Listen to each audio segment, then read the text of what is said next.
Highlight how safe it is in Tokyo. Others are using social media to advertise how easy it is to take advantage of a high-trust society.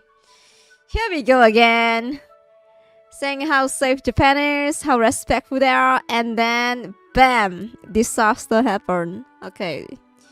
What should his punishment be? Alright, here we go. In Tokyo, Japan, the Apple Store can just leave out devices worth thousands of dollars. Meanwhile, in America, stores have to lock up $2 snacks behind secured this one. But unfortunately, I think, like, Esmond go talk about it before. I'm not sure about how America works. It seems like even drinks in the refrigerator, they have a lock. Yeah, if you want to grab a drink, right, you have to tell someone to open it up. It's kind of interesting because I know nothing about that one. Okay. Fortunately for Japan, we may be You found out Japan has grocery stores with no cashiers and no security. So now all your groceries are free. Damn. Lots of those from California. Oh, damn, really? Everything is locked? Sheesh. Respect. Common sense. Yeah, like, where's the common sense? You don't do that shit. It's criminal, no? Like, that's not your stuff.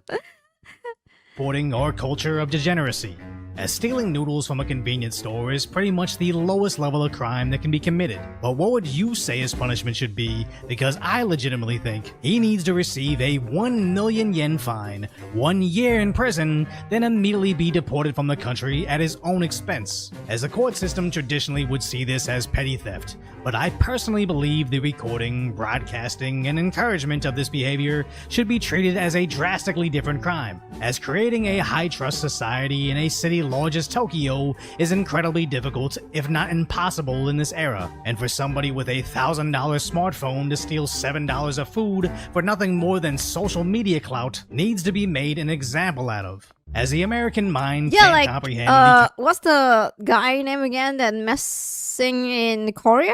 Shit, I keep forgetting about his name. Johnny Somali? Yeah. The thing is, right, did he get punished when he messed with Japan? No, right? He just, Johnny Somali. He just maybe get locked up for a few days, pay the fee, and then he fly to other country, right? Like, where's the punishment? If you don't punish them, right, they're gonna keep on coming. I think in Japan, right, like, I'm not sure, I'm not Japanese, but even a small crime, if you are like different with other people, you're gonna get a bad treatment, guys, like among your peers. So that's why they have the thing like read the air, like read the atmosphere, so that, you know, be normal, not to be weirdo. Concept of Tokyo's Apple Store. All the iPhones displayed aren't attached to any security device. You can literally pick them up Behave and yourself, examine them without basically. any restrictions. And this doesn't just apply to iPhones, but the other things in the store like headphones. Like, I could totally just pretend these are mine and walk out, which is crazy. Even their most expensive devices like iPads and Okay, alright, so this video is the reason, is the start of everything, is that it? A poor lady, she just want to share her experience. He did, but I think he played a victim and Japanese authority took pity on him. Oh. Yeah, it's just like, I think he apologized to the courier, saying like he didn't know about the comfort lady statute, like he wouldn't do it again. Like, no way. Don't go easy on him, please. Lock him out. are only connected to one thing, which is the charging cable. So you can literally He's not just a 5-year-old devices boy. and pick He's them a up grown as you man. please. The absence of security just goes to show how much trust and honesty is part of the Japanese culture and society. And although this is obviously ideal, there are certain countries I won't name that I just don't see this being possible. Oh It was shit, even is she shocking being to shady? the original poster who lives in Japan, but the replies highlight how their local CVS locks up candy. How in America, you need an employee to retrieve the deodorant, and in Walmart, the toothpaste is secured by a lock and key. But as TikTok is a global social media platform, some people didn't understand these comments. But to put it simply, liberal cities basically decriminalize stealing from stores. So places like CVS Pharmacy are forced to lock up nearly everything. Whoa, or even $2 really? That's drinks everything are only locked. accessible by employees. But that doesn't stop the culture of protecting criminals, as they boldly steal in front of employees. As putting What something the- behind a case doesn't change the fact that stealing things sees nearly zero consequences. Why And it's is not no exclusive one to stopping CVS, them? as everywhere thieves Where's casually the take guard? whatever they like, Oh, wow. while employees look on helplessly.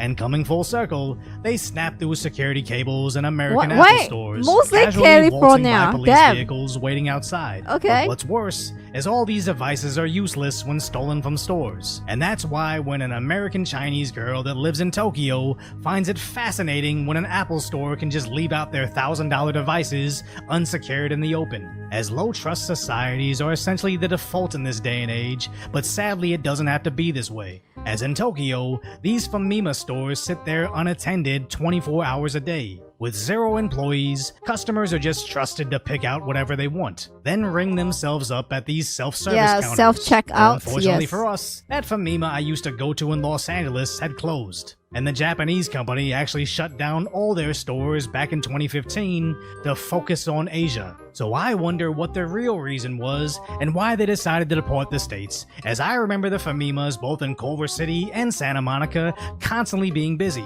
but for some unknown reason, they still couldn't turn a profit, as self-checkout systems Aw, simply a lot can't of exist theft in going American on. liberal cities. Even though they operate twice as fast with a tiny fraction of the labor costs, apparently 15% of people openly admit to stealing at them, which in reality is likely double that, as self-checkouts everywhere had to close down due to theft. So self-checkouts are the new shopping carts in the street, as 10 years ago you could always see if you were in a bad part of the city if you randomly saw shopping carts in the streets, residential areas, or anywhere they don't belong. But now, you can actually gauge your safety based on if the grocery store still has their self-checkout lanes, because they're beneficial for the companies, convenient for the customers, but only if it's located in a high-trust society. As sadly, the concept of a cashierless store existed back in 2016, but could never get off the ground in America due to our inability to be law-abiding citizens. And now it appears we may be exporting that culture of criminality to Japan. Damn. Videotaping this crime spree is the best Oh, idea yeah, we ever had. And They will again, vlog stealing about their cereal, crime, right? noodles, and That's eggs the doesn't wow. seem like a huge That's the like wildest thing ever. They will be proudly like vlog it and be like, hey, you know, like we're gonna steal this shit. Yeah. Dumbass, yeah, come catch me if you can. deal. But he's not robbing Japan of a meal, he's robbing them of trust. As a Oh, quiet town yeah, of true. villagers can all Come leave on. their doors unlocked, no matter what the city size. But all it takes to end the illusion of safety is I think, you know, it's gonna get bad, right? Like worse. Maybe they're gonna lay out different law for foreigner if they continue having this kind of case, stealing and shit. one shady person stealing stuff that isn't theirs. So Japan can make all these advancements in technology, reducing overhead costs and providing a cheaper and more efficient shopping experience. But one idiot making a TikTok can reverse all of that, as the social media algorithms are programmed to create copycats. As whenever low-trust societies encounter high It's kind of wait, what? It's kind of crazy that the culture of golf and skiing are just just leave your $1,000s of equipment wherever, it'll be fine. trust societies, idiots online take it upon themselves to ruin it for everybody. And these aren't just hypothetical claims either, as these guys apparently saw an emergency sled unattended, then thought it would be funny to just take it. So it's not a race issue, it's a culture issue, as we don't divide They people just by stole color, it? it's just the takers versus the makers. And the makers can never make something that moves us forward if the takers aren't quickly taken care of. As I think of those little Japanese delivery robots, autonomously delivering food so humans don't have to. Other cultures seem eager to assist them in accomplishing their task, as Aw, automation eliminates that's actually mundane wholesome. jobs like delivery or cashiers. They have the but robots? in America, people just see it as Oh, another wow. opportunity to take. I know it sounds hyperbolic, but I was like, oh, it's kind of wholesome, you know. They have the robots to deliver the food. Look at that, yeah. And then, bam, America.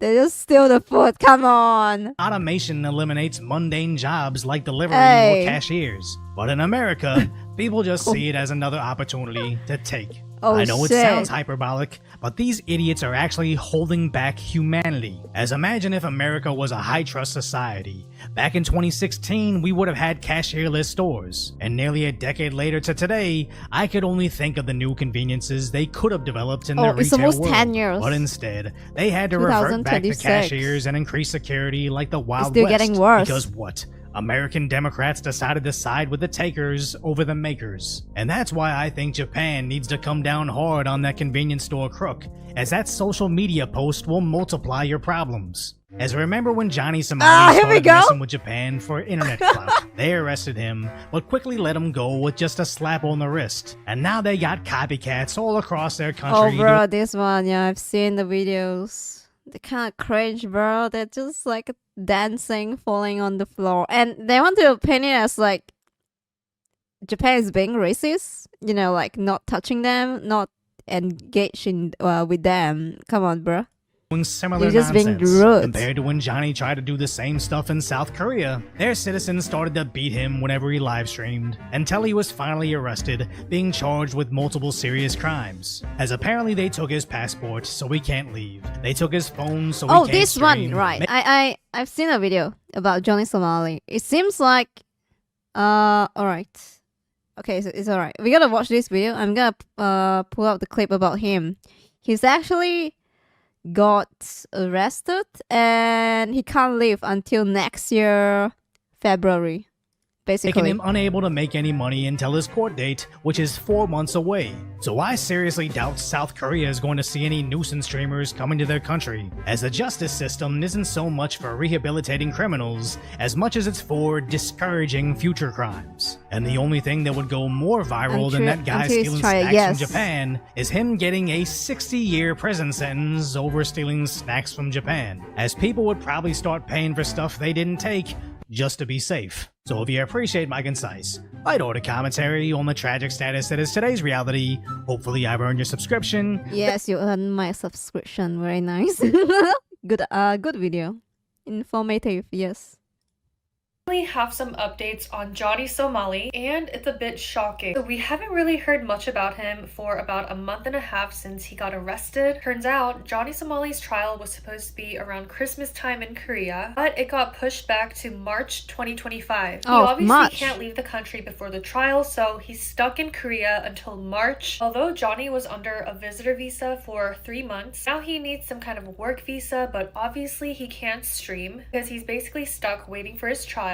So now he'll be issued a litigation visa which prohibits you from working. So either way, he's basically stuck in Korea and can't make any income. During his the heck? visit to Korea in September, Johnny went on stage during a live performance, disturbing the performance, also made loud noises in the subway, played Kim Jong-un speeches on the train, he played North Korean music on the bus and got kicked out, he kissed and performed lap dances on the Statue of Peace, which symbolizes women. He also went to the convenience store and purposely poured the soup all over the table and threw the noodles out the door, and he harassed the workers, and the list just goes on. He's currently being tried for obstruction of business and violating the Minor Crimes Act, but he could also face extra charges on drug possession, which could potentially get him to a 10-year prison sentence. We finally Yeah, so basically, he's stuck in Korea until March next year, but then he can't work.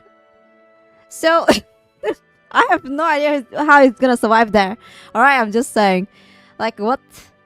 They should just lock him up. But yeah, of course, they have to wait for the trial. He's the reason why all this happened, right? So he put himself in this kind of situation. That's so funny.